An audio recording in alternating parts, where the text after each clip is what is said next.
RC tracks vehicle showroom.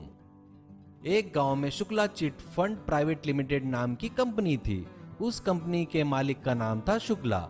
Shukla वो अपने company से बहुत सारा पैसा कमाता था। उसके पास बहुत सारे काम करने वाले लोग थे। वो एक बहुत अच्छा इंसान था। वो उसके पास काम करने वाले लोगों को बहुत अच्छे से देखता था। शुक्ला को पत्नी और एक बच्चा था, टिंकू। टिंकू को खिलौनों से बहुत प्यार था। घर भर ट्रेन, बस, jeep, tractor, JCB, bike, mini car showroom, ऐसे बहुत से खिलौने थे। वह हमेशा उन खिलौने से खेलता रहता था। शुक्ला हमेशा अपने बच्चों को नए नए खिलौने लाकर देता था। एक दिन टिंकू को उसकी ट्रेन खिलौना दिख नहीं रहा था।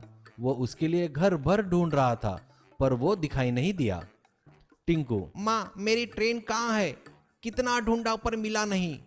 तभी माँ, पता नहीं बेटा, तुमने कहाँ रख दिया होगा, जरा ध्यान से देखो। तभी टिंकू अपने पिताजी को फोन करता है। पिताजी एक मीटिंग में होते हैं, फिर भी फोन उठाते हैं। टिंकू, पिताजी पिताजी मेरा ट्रेन कहीं नहीं दिख रहा है, आपको पता है क्या? पिताजी, टिंकू मैं मीटिंग में बहुत बिजी हूँ, वो कहाँ है मुझे नहीं पता। ठीक है, शाम में नया ट्रेन का खिलौना लाकर दूंगा बेटा। टिंकू, थैंक यू डैडी, पर इस बार मुझे ट्रेन के साथ साथ स्टेशन और रेलवे ट्रैक भी चाहिए। ऐसा शाम को वो सब लाकर टिंकू को देता है। एक बार चिट फंड कंपनी को बहुत नुकसान हो जाता है। उसी विषय पर मीटिंग चल रही होती है। मैनेजर, शुक्ला जी, हम किसी ने भी कभी नहीं सोचा था कि हमारी कंपनी को इतना बड़ा नुकसान होगा, और ये विषय बाहर लोगों को पता चला तो हमारी बेइज्जती होगी, आपकी इज्जत चली जाएगी, सभी लोग यहाँ आकर हंगामा करेंगे, इससे अपनी समस्या और बढ़ जाएगी। हम लोगों को अगर एक महीने के अंदर 100 करोड़ रुपए डिपॉजिट नहीं दिखाए तो बहुत बड़ी प्रॉब्लम हो जाएगी। इसके लिए हमें क्या करना चाहिए, आप जरा सोचिए। ये सुनकर शुक्ला सोच में पड़ जाता है। तभी टिंकू का फोन आता है। टिंकू, पिताजी मेरा कार शोरूम खिलौना कहीं नहीं दिख रहा है, आपको कुछ पता है क्या? ऐसा कहता है। शुक्ला को गुस्सा आता है और गुस्से में, टिंकू देखो, ऐसी बातों के लिए मुझे फोन मत किया करो, शाम को घर आने के बाद बात करते हैं, कहकर फोन रखता है। ये सुन टिंकू परेशान हो जाता है, क्योंकि इससे पहले पिताजी उससे ऐसे गुस्से में कभी बात नहीं किए थे। टिंकू ये देख ही रहा था कि उसके खिलौने एक एक करके गायब हो रहे थे। कुछ ही दिनों बाद सभी खिलौने गायब हो गए। ये देख टिंकू अपने पिताजी के पास जाता है।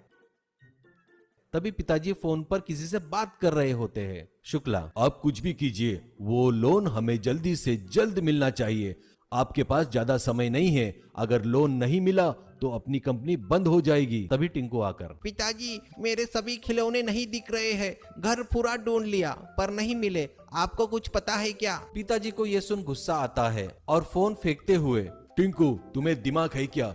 मैं यहाँ इतने टेंशन में हूँ और तुम आकर खिलौने नहीं दिख रहे हो, परेशान कर रहे हो। दोबारा मेरे पास ये सब बातें मत करना, निकल यहाँ से, करके चिल्लाता है। ये सुन टिंकू डर जाता है और वहां से रोते हुए चला जाता है।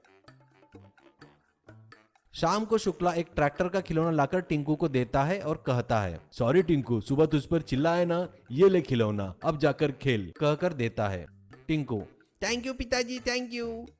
अगले दिन टिंकू हॉल में आकर देखता है कि 2 लिलीपुट आकर ट्रैक्टर ले जा रहे थे। उन्हें देख के टिंकू को आश्चर्य हुआ। वो तुरंत आकर वो सब अपने पिताजी को बताया। तब ये दोनों आकर उस ट्रैक्टर का पीछा करने लगे। वो ट्रैक्टर अब एक जंगल में एक गुफा में जाता है। ये देख दोनों भी अंदर जाते हैं। गुफा के अंदर देखा तो एक लिलीपुट का शहर बसा हुआ था।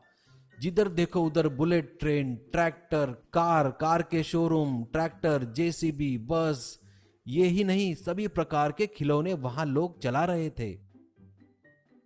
उतने में उनके पास एक हेलीकॉप्टर आता है। उसे टिंकू झट से पकड़ लेता है। वो चिल्ला रहा था और बोला, अरे बाप रे, मुझे कुछ मत करो, मैं तुम्हारे हाथ जोड़ता हूँ। टिंकू, तो तुम लोगों ने मेरे खिलौने चोरी किए हैं ना? और तुम सब लोग कौन हो? चोरी करना गलत बात है, ऐसा कहता है लिलीपुट। बेटा मैं इस लिलीपुट देश का राजा हूँ, मैं एक आधुनिक और नया शहर बनाऊंगा करके अपने लोगों को जबान दिया है, लेकिन वो कैसे बनाना समझ में नहीं आ रहा था, इसलिए मैंने हमारे लोगों को चोरी करने के लिए भेजा था। चोरी करना गलत बात है, पर मुझे दूसरा रास्ता समझ में नहीं आ रहा था, ऐसा कहता है। शुक्ला, ठीक है, जो हुआ सो हुआ। अब आगे से ऐसा मत करो। चलो टिंकू, यहाँ से चलते हैं, कहता है तभी राजा। देखिए साहब, आप बहुत अच्छे इंसान मालूम पड़ रहे हैं। हमारे पास बहुत सारा सोना है, वो देखिए वहाँ कितना सारा है। उसकी जरूरत हमें नहीं है, वो हमें किसी काम का भी नहीं है। अगर आपके कुछ काम आता है तो देखिए, मैं आपको देता हूँ। इसके बदले में हमें खिलौने लाकर दे सकते हो क्या? इतना सारा सोना देख शुक्ला को आश्चर्य होता है। ठीक है कहकर दोनों जन बहुत सारा सोना लेकर वहां से आ गए। उन सोनों की मदद से शुक्ला अपने कंपनी को बंद होने से बचा लेता है और टिंकू बहुत सारे खिलौने ले जाकर उन लिलीपुट को देता रहता है।